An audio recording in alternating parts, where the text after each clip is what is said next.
আশা করি সবাই ভালো আছে। আজকে কথা বলবো গরুর দানাদার খাবার নিয়ে। যেমনটা হচ্ছে আমরা যারা একবারে প্রান্তিক খামারি আছি তারা সব সময় গরুর দানাদার খাবার যেমন ফিড ভুসি এগুলো সাধারণত আমরা পানি দিই, কিন্তু নিয়ম হচ্ছে শুকনো দেওয়া হয়। যে এই গরুটা দেখতে পাচ্ছেন যে ভুসি ভুট্টা এগুলা শুকনা দিচ্ছি খাবার জন্য, যাতে করে গরুর শরীরের স্বাস্থ্যগত ভালো হয়। পাশাপাশি আপনি পানি দিতে পারেন, পানিটা দেবেন আলাদা পাত্রে সব সময়, তার পরিমাণ মতো পানি খাবে।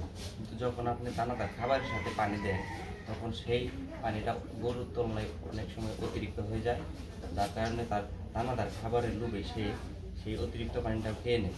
তার কারণে আস্তে আস্তে গরুর শরীর বা পেট বড় হয়ে যায়। তাই সবাইকে বলতে চাচ্ছি যারা দানাদার খাবার দেন সবসময় শুকনো দিবেন। যেমন তাই যে এই গরুকে আপনারা সবাই দেখতে পাচ্ছেন, এখন থেকে সবাই চেষ্টা করবেন গরুকে শুকনো দানাদার খাবার দেওয়ার জন্য। ভালো থাকবেন।